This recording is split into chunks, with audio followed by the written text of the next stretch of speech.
nuevamente estamos aquí con Cristian Valdivieso, socio fundador, director de Criteria. Cristian, buenas noches, gracias por estar con nosotros. Y queremos empezar a analizar, vamos a ver el último conteo de votos, la última, digamos, las últimas cifras consolidadas, a ver si nos pueden proyectar aquí las gráficas de el último cómputo. Pero claramente aquí está, cómo estaría quedando, cómo está quedando, ¿cierto? Ahora, hasta esta hora, el Consejo Constitucional con el 95,13% de las mesas escrutadas. Hay 22 consejeros constitucionales del Partido Republicano, toda esta parte, ¿cierto? Evidentemente en mayoría, es más de los 2/5, ¿cierto?, para vetar. Después le sigue Unidad para Chile, toda la parte roja con 17 escaños, y después está Chile Seguro con 11. Si sumamos Chile Seguro con republicanos, es decir, la derecha y la centroderecha, nos dan 33 escaños, es decir, más de los 3/5 para la derecha y la centroderecha. Y aquí hay un escaño de pueblo indígena, por lo tanto, finalmente van a ser 51 los consejeros constitucionales. Este color, esta mayoría de republicanos, 22 consejeros, Cristian, eso nadie lo previó en ninguno de los escenarios, ni los más optimistas. Los últimos días que los propios republicanos estaban muy optimistas, pensaron en 22, ¿o sí? No, yo creo que fue una cosa impensada, es un tsunami republicano lo que vivimos hoy día, sin lugar a dudas. Republicanos tiene capacidad de vetar todo lo que quiera vetar y además de sumar a su pacto a los que quieran sumarse para construir la Constitución o escribir la Constitución que ellos quieran. ¿Y qué explicación hay para esto hoy día, hasta ahora? Yo sé que los análisis van a ir digamos, van a ir afinándose, ¿cierto? Pero ¿cuál es la explicación de que, como yo decía, en el escenario más positivo se hablaba incluso de 12, 13, tal vez 14 consejeros? Pero, ¿qué pasó? ¿Cómo se lee que hay 22 consejeros republicanos y ninguno del pacto Todo por Chile, por ejemplo?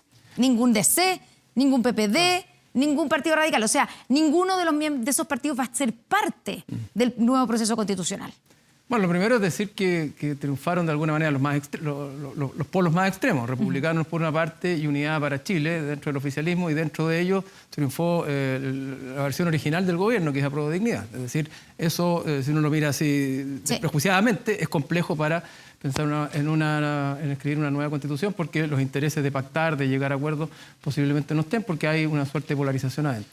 Después, creo que hay varios elementos. En primer lugar, incide mucho que esta campaña versó sobre las urgencias y las preocupaciones centrales que tiene la población, particularmente delincuencia, violencia, orden público en general, inmigración. Y el Partido Republicano tomó esa bandera hace mucho tiempo y estaba bien posicionado y representó bien eso y por lo tanto se hizo de esos votos. Además, el gobierno, erróneamente desde mi punto de vista, optó por no difundir, no conversar, no instalar una conversación sobre la nueva Constitución y le regaló el espacio a la oposición ¿para qué? Para que la campaña versara sobre ¿qué? Delincuencia, inmigración, violencia, etcétera, que son las cosas que se culpa o se responsabiliza más al gobierno. En segundo lugar, Republicanos es un partido que viene de afuera y tiene lo que el Frente Amplio tuvo en otro minuto, que era la capacidad de impugnar a los incumbentes. Y seguimos, el outsider. El outsider. Y seguimos en una sociedad que está muy enconada con quienes han gobernado, con quienes han tenido el poder, porque no han hecho lo que se suponía que venían a hacer. Y por tanto, siempre los que vienen de afuera tienen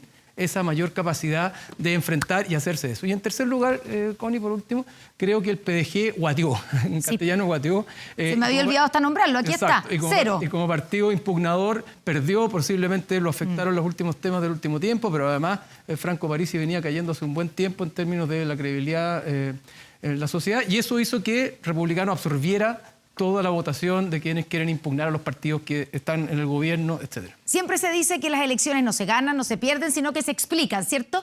Y probablemente la única que escuchamos hoy día con algún grado de autocrítica, de reconocer que esto era un fracaso, aunque sea táctico, es a la presidenta del PPD, Natalia Piergiantilli. El resto todo dio versiones de por qué esto no era tan malo. El presidente de la DC dijo que igual finalmente ir con 2 listas había hecho que más gente votara por el sector y así.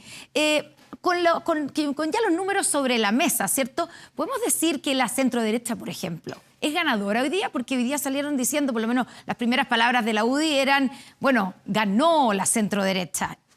¿Ganaron la centroderecha? No, en ningún caso. A ver, partamos el primer pedazo de la torta. El ganador o la ganadora fue la oposición. El gobierno, que es una oposición muy desmejorada, confirmó lo que había pasado en el plebiscito de salida, donde el rechazo finalmente tenía mucho que ver con una crítica al gobierno. Y dentro de la derecha, evidentemente, que ganó Republicano. Republicano hoy día tiene la hegemonía, si se quiere, o la interpretación del grupo de la gente que vota por la derecha, y Chile Vamos quedó trasquilado al lado de lo que pasa con Republicano. La UDI, pudiendo haber sido el partido más afectado porque Republicano se llevara su votación, quedó algo mejor parada que el resto de los partidos, pero sumando y restando, Chile Vamos quedó en una posición muy desmejorada. Jamás imaginaron, creo yo, que Republicano iba a obtener 22 o 23 escaños. Bueno, ni ellos, yo creo. Pero ya, veamos el resultado por partido, porque una cosa es cómo se divide, ¿cierto?, el Consejo Constitucional en los diferentes sectores. Pero también esto implica cuánto peso político tienen los partidos hoy día después de estas elecciones. Y eso va a traer, obviamente, nuevas decisiones. Partido Republicano de Chile, que es el gran ganador claramente, obtuvo un 35,5% de los votos, 3.307.060 votos. Eso es muchísimo. Segundo lugar lo obtiene Unión Demócrata Independiente, con 8,9%, es decir, pero bastante más abajo. O sea, se transforma el Partido Republicano, como lo habían dicho ellos, en el partido más votado, el más grande, ¿cierto? O la UDI se transforma en el hermano menor ahora del Partido Republicano. Exactamente, cambia la relación entre la UDI y Republicano. 830.312 votos. En tercer lugar queda el Partido Comunista, ¿cierto? Que es de los partidos que se sabía que dentro de la Unidad para Chile le iba a ir bien, con 742.940 votos, el 8%. Seguido de Renovación Nacional, que queda como el cuarto partido, pero bastante de nuevo más abajo, con un resultado más magro, mucho más magro que el Partido Republicano. 7,5% de los votos, con 695.222 votos. Quinto lugar, el Partido Socialista de Chile, con apenas el 6%, y Convergencia Social muy cerca del Partido Socialista. Eso tampoco se lo habrían imaginado nunca, yo creo, ¿no? Sí. Con el 5,7% de los votos. Aquí ni aparece la Democracia Cristiana, el PPD, el Partido Radical, etcétera. O desaparece, porque no aparece, desaparece. Lo primero que hay que decir... Aquí están. Ahí están. Ya, terminemos la revisión, ¿cierto? Queda el Partido de la Gente con un 5,5%. En algún minuto ellos dijeron que iban a ser el partido más votado. Claramente se equivocaron. Sacaron en torno al 8% en la elección parlamentaria del 2021. Franco Parisi dijo aquí en una entrevista con Estado Nacional, ¿cierto?, hace un par de semanas, que la proyección de ellos es que sacarían entre 4 y 8. Exacto. Consejeros constitucionales. Muy optimistas estuvieron y se equivocaron. Evópoli, 4,8% de los votos. El caso de Revolución Democrática después con 4,3% de los votos. El Partido Demócrata Cristiano, 3,8% de los votos. Basado en esto, si es que se aprueba la ley antidíscolo, pero no la ley antidíscolo, el umbral, digamos, para los partidos. Del 5%. El 5%, la DC queda fuera. Bueno, queda RD, Evópolis también fuera. Y también el PPD, sí. Apenas 3,6% de los votos. Pensemos que estos son los partidos de los últimos presidentes, pensando en la concertación, ¿cierto? De Ricardo Lago, de Patricio Elwin, de Eduardo Frei, etc. Y el Partido Comunes queda con 2,2% de los votos, reducido, digamos, a lo que es probablemente Comunes. Tampoco tiene más capital de votación que ese. ¿Qué podemos decir de esto? Los grandes perdedores en términos de partido, porque quedan fuera de un proceso que ha sido definido como fundamental, esta segunda oportunidad que nos estamos dando para tener una nueva constitución. Y los partidos que eran en algún minuto trascendentales para nuestro país. Los partidos anclas de transición. No van a estar. Han desaparecido, efectivamente. Ahora, lo primero es decir que por primera vez la derecha en una votación como esta, que es una votación nacional y no presidencial, tiene más del 50% de los votos, desde el retorno a la democracia. Eso es muy relevante respecto a esta elección. Es primera vez que la derecha obtiene el 50% de los votos. Es decir, si nos lleváramos una elección parlamentaria, la derecha tendría más del 50% del Parlamento. Del Parlamento, exacto. Ya, pero no la elección presidencial donde ganó Sebastián Piñera. No, pero ¿la primera vez? Elecciones no presidenciales. No presidenciales, perdón, tienes toda la razón. Elecciones de votación popular por diputados, senadores. Sí. Entonces, eso mueve mucho la aguja. Segundo, claro, los partidos anclas de la transición salieron bastante mal parados de esto.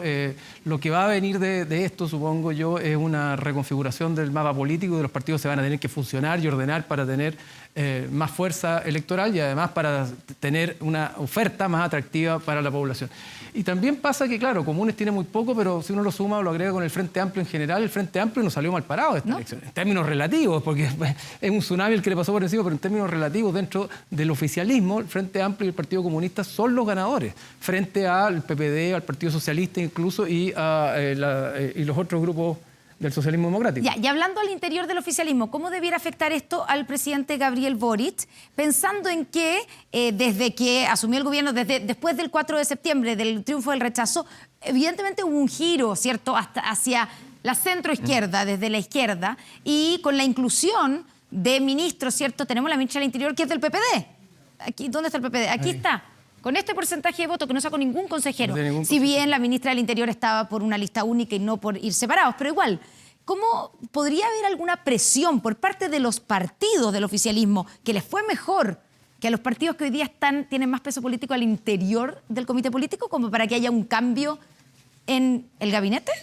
¿O eso es impensable hoy día? Yo creo que el gobierno hoy día está más tensionado de lo que estaba antes. El gobierno hoy día tiene una tensión evidente, que es mantener el giro que tiene hacia el mundo de la centroizquierda, hacia el socialismo democrático, hacia lo que el presidente Boric entendía como la mayor gobernabilidad y la ampliación de su base electoral, o refugiarse en quienes hoy día efectivamente, contando los votos, sumando votos, tienen más poder electoral dentro de su propia coalición. Y esa tensión se va a instalar y va a ser muy compleja de administrar por el presidente Boric, porque sus grupos originales, los dueños originales de la casa, Pro Dignidad, ¿verdad?, el Frente Amplio, el Partido Comunista, que de alguna manera fueron sacados de la casa, o más bien, no al subterráneo, corrido un poquitito, no de los lugares principales de la casa, van a, con justa razón, decir, bueno, volvamos a recuperar los lugares, porque esto es votación y la votación hay que cuidarla, y nosotros hoy día representamos más. Porque además, a la vuelta de la esquina, tenemos elecciones municipales, parlamentarias, presidenciales, y hay que cuidar la votación. Entonces yo creo que este es un momento muy complejo para el presidente Boric, donde se va a ver tensionado respecto del giro que había dado y la posibilidad de mantenerlo. Dicho eso, en corto, este gobierno decidió ponerse la soga al cuello al empujar un segundo proceso constituyente. Era evidente que esto iba a pasar, y era evidente una vez más que el diagnóstico que tuvo el gobierno fue erróneo, y el presidente Boric fue apurado y quizá ansioso por empujar el segundo proceso constituyente. 2 meses antes del plebiscito del 4 de septiembre, el presidente Boric dijo: si esto fracasa, tenemos que empezar otro proceso constituyente. Desde mi punto de vista, primero el lenguaje constituye realidad, y por tanto se armó otro proceso constituyente. Pero además es de una ceguera y de una falta de buen diagnóstico, o de supuesto de que la sociedad seguía igual como él la imaginaba, una ceguera muy grande. Mira lo que le pasó al presidente Piñera con la elección de constituyente 21, y mira lo que pasó después con la elección de la prueba y el rechazo. Todas las elecciones tienen algo que decir respecto del gobierno, y de alguna manera, aunque la palabra sea fea, es un plebiscito respecto al gobierno. Cristian Valdivieso, socio fundador de Criteria, muchas gracias por estar con nosotros en este análisis, en esta primera lectura de los resultados sorprendentes, resultados del día de hoy. Gracias. Gracias, Connie.